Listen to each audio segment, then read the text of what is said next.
नमस्कार, आप देख रहे हैं फ्रंटलाइन न्यूज। आज की बड़ी खबर, रूस देश के रक्षा मंत्री सर्गेई शोइगु को क्यों हार्ट अटैक आया।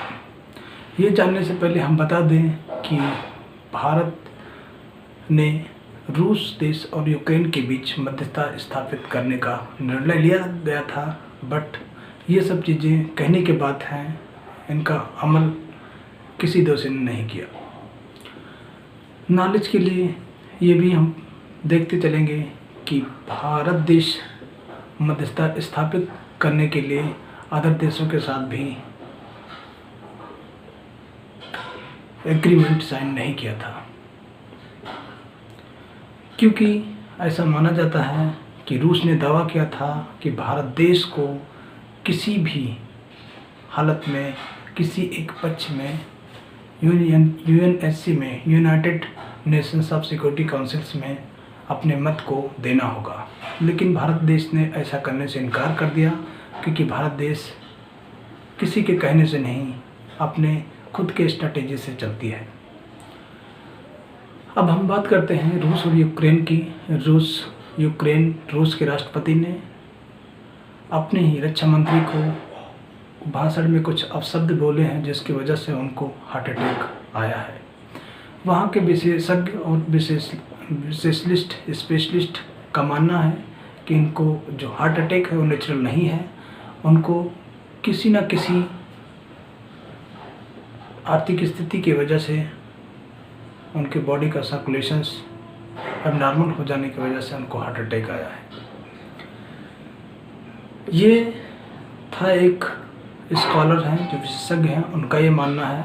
लेकिन अगर हम रणनीति की बात करें तो रणनीति में ऐसा माना जाता है कि पुतिन की एक चाल हो सकती है, पुतिन की एक आर्डर्स है, पुतिन का एक ये स्ट्रैटेजी है, रणनीति हो सकती है कि शायद आने वाले समय में यूक्रेन पे बहुत ही नरसंहार हो सकता है। ऐसे माना जाता है, कुछ विशेषज्ञों का मानना है कि हो सकता है रूस यूक्रेन पर न्यूक्लियर वार कर दे, परमाणु हथियार से हमला कर दे। लेकिन अब ये बात कहाँ तक सच है ये बोलना नामुमकिन है, बट कहना अभी असंभव है कि युद्ध कितने दिन चलेगा। यूक्रेन और रूस का युद्ध तकरार का आज 52वां दिन है, जहाँ पर 20,000 से ज़्यादा रूसी सैनिक मारे गए हैं, 2,000 से ज़्यादा टैंक, 1,000 से ज़्यादा फाइटर जेट का नुकसान हुआ है। अगर हम दोनों देश की बात करें, यूक्रेन देश को बाहरी देशों से युद्ध की सप्लाई हो रही है, इसीलिए यूक्रेन रूस देश के चैलेंजेस को मानने के लिए तैयार नहीं है। रूस दावा कर लिया है कि यूक्रेन के बाद वो फिनलैंड के ऊपर हमला कर सकता है। रूस के राष्ट्रपति ने का मानना है कि वो अपनी रणनीतियों को वापस नहीं लेंगे, वो अपना लक्ष्य पूरा करके ही मानेंगे। इसीलिए दिन प्रतिदिन यूक्रेन और रूस के बीच का कटच ज़्यादा बढ़ता हुआ जा रहा है। दोनों बीच में संघर्ष ज़्यादा हो रहा है, दोनों देश का काफ़ी नुकसान हो रहा है। इसीलिए ये माना जा रहा है कि आने वाले समय में रूस अपनी रणनीति को न बदले और परमाणु हथियार का युद्ध शुरू कर सकता है। वहीं यूक्रेन के साथ फ्रांस, ब्रिटेन, अमेरिका जैसे पावर